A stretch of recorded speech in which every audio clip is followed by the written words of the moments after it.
Do you feel this sometimes? कभी ऐसा feel होता है कि आप बहुत ट्राई कर रहे हैं कि कुछ चेंज हो जाए, लेकिन कुछ चेंज नहीं हो रहा, सब कुछ रिपीट कर रहा है। वही सिचुएशन, वही लोग और वही सारी प्रॉब्लम्स, और फिर आप सोचते हैं कि शायद प्रॉब्लम की जड़ मैं ही हूँ। मेरे अंदर ही कोई ना कोई ऐसी कमी है जिसकी वजह से ये सारी प्रॉब्लम्स रिपीट होती हैं। लेकिन सच ये नहीं है। You are not broken, it is just that you are unhealed. Why do you keep ending up in the same situation even when you are trying so hard to change it? It is no coincidence.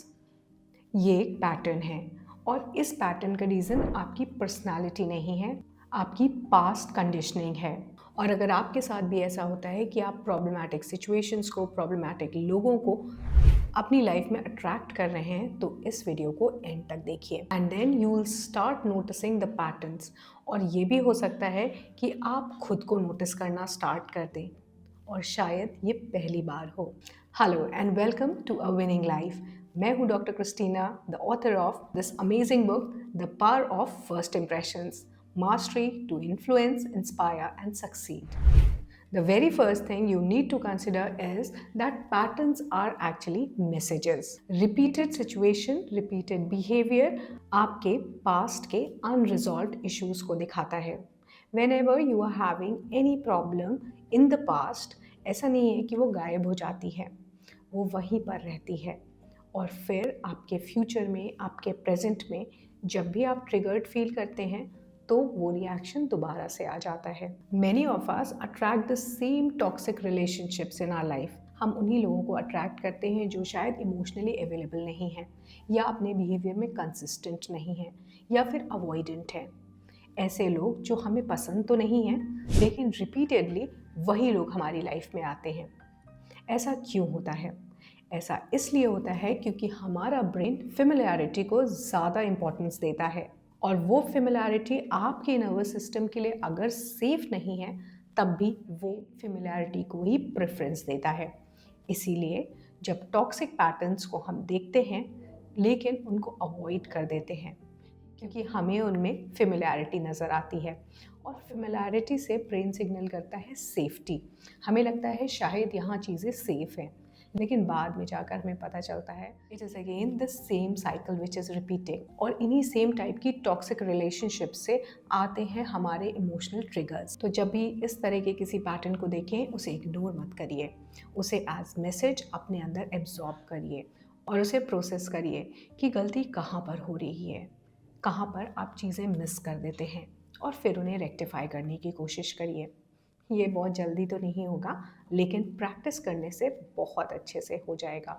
और in fact to tell you the truth, आप इस तरह की toxic चीज़ों को attract करना भूल ही जाएंगे, because your brain will be rewired with new things. Neuroscience brain को सेफ्टी मशीन की तरह ट्रीट करता है, और वो हमेशा हमें बचाने के चक्कर में रहता है, इसीलिए सेम चीज़ों को अट्रैक्ट करता है। तो जब हम टॉक्सिक पैटर्न्स को रिकग्नाइज करते हैं और उन्हें ड्रॉप करते हैं, तो हमारा ब्रेन फिर से फेमिलियरिटी को लाने की कोशिश करता है। लेकिन तब भी अगर हम उसे चेक करें और उन पैटर्न्स को रिपीट ना होने दें, तो ब्रेन नई चीज़ों को सीख जाता है। जैसे मैंने अपनी बहुत सारी रील्स में न्यूरोप्लास्टिसिटी के बारे में बताया है, that your brain is like a plastic, you can shape it up as many times you want to and in any way you want to. तो अपने ब्रेन को यूज़ करिए, अपने ब्रेन के थ्रू यूज़ मत होइए। और जो नेक्स्ट चीज़ हमें ध्यान देनी है वो ये है कि हमारा कोपिंग मैकेनिज्म ही हमारी पर्सनालिटी बन जाता है। जैसे अगर हम किसी ख़राब सिचुएशन में होते हैं, तो हम लोगों को प्लीज़ करना स्टार्ट कर देते हैं। हमें लगता है कि शायद हम इन्हें मना लें तो ये हमें अच्छा समझेंगे, ये हमारा काम हो जाएगा, but that is again fuelling the old fire. कुछ लोग ओवर थिंकिंग में चले जाते हैं, उन्हें लगता है शायद वो थिंक करके, सोच समझ के कोई चीज़ करेंगे तो उससे बच जाएंगे, जबकि ऐसा नहीं होता।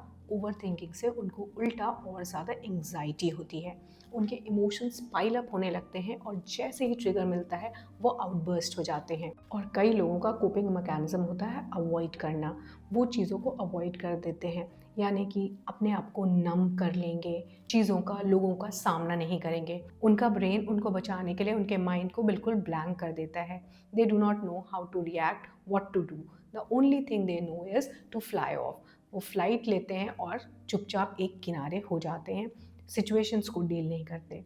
लेकिन सिचुएशंस को और लोगों को अगर डील नहीं करा जाए तो वो सल्यूशन नहीं होता, वो फिर से बार बार होता रहेगा। तो लोगों को और चीज़ों को हमें एड्रेस करना है, but that in a right manner, so that it doesn't repeat. और वो छोटी सी छोटी बात पे भी ओवर रिएक्ट करते हैं। उसके बाद उन्हें लगता है अरे मैंने इतना ज़्यादा लाउड क्यों रिएक्ट करा, and then they regret it, और वो उस चीज़ से परेशान रहते हैं। लेकिन सेम ट्रिगर्स उनको सेम रिएक्शन ही देते हैं। यहीं से आता है हमारा अगला स्ट्रॉन्ग होल्ड जिसे हमें ब्रेक करना है, एंड दैट इज़ हम अपने कोपिंग मैकेनिज्म को ही अपनी पर्सनालिटी समझ लेते हैं।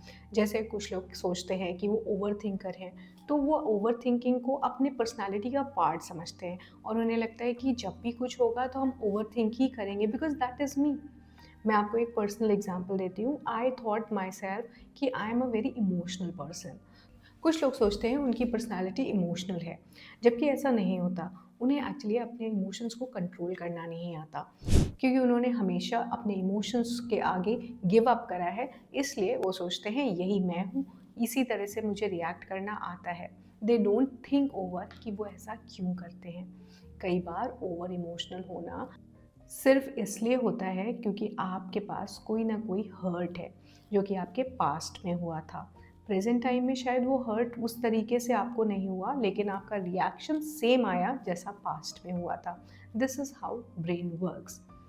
आप पास्ट के किसी चीज़ से ट्रिगर हुए, आप उसे तो भूल चुके हैं, लेकिन आपने जो फील करा था वो आप नहीं भूले हैं, और वही फीलिंग ट्रांसफ़र हो जाती है अभी प्रेजेंट टाइम में, और आपका रिएक्शन इसीलिए सेम होता है। चाहे इस बात की सीरियसनेस उतनी बड़ी हो भी या नहीं, आपका रिएक्शन सेम आता है। इसी तरह से जो लोग बहुत गुस्सा करते हैं, आपने उन्हें देखा होगा कि वो छोटी छोटी बात पे भी बहुत ज़्यादा गुस्सा करते हैं, क्योंकि उनके पास्ट में ऐसी कोई चीज़ हुई है जिसकी वजह से वो इनसिक्योर हैं और वो डरे हुए हैं, और उनका डिफेंस उनको इस तरह से एंगर में आउटबर्स्ट कराता है कि नहीं, मैं नहीं झुकूंगा या मैं नहीं डरता, इसलिए मैं सबको डराऊंगा। किस चीज़ से? अपने गुस्से से। तो ज़रूरी नहीं है जो आप फोरफ्रंट पे देख रहे हैं वो सच है। नेक्स्ट चीज़ जो हमें समझनी है, that something which has happened in past and which we had suppressed और विच वॉज लॉन्ग फॉरगॉटन, ऐसा नहीं है कि वो गायब हो चुकी है। ट्रॉमा साइकोलॉजी में ये रिसर्च हुई है और इससे पता चला है कि जो भी हमारे सप्रेस्ड इमोशंस होते हैं वो कहीं चले नहीं जाते, they are still there in our subconscious mind, और हमारी बॉडी और हमारे माइंड को ये अच्छी तरह याद भी रहते हैं। इसलिए सिचुएशन अगर सिमिलर होती है तो हमारे वो रिएक्शंस दोबारा आते हैं। वो पेन, वो हर्ट, वो इनसिक्योरिटी, वो फियर, सब कुछ ट्रिगर हो जाता है। इसीलिए हम पास्ट की तरह ही रिएक्ट करते हैं। मैं चाहती हूँ कि आप इस वीडियो को 1 मिनट के लिए पॉज करें और सोचें उस बात पर जो आपको सबसे ज़्यादा ट्रिगर करती है। क्या है ऐसी चीज़? क्या आपको गुस्सा बहुत ज़्यादा आता है, बहुत जल्दी रोने लगते हैं, डर जाते हैं? क्या है ऐसी चीज़ जो आपको ट्रिगर करती है बार बार सेम इमोशनल लूप में फंसे रहने के लिए? या फिर कोई टॉक्सिक रिलेशनशिप है आपकी लाइफ में जिसमें आप एक तरह के लोगों के साथ ही रह रहे हैं? Just think over it and try to observe कि क्या है वो बात जो आपको ट्रिगर करती है और वो कहाँ से आ रही है।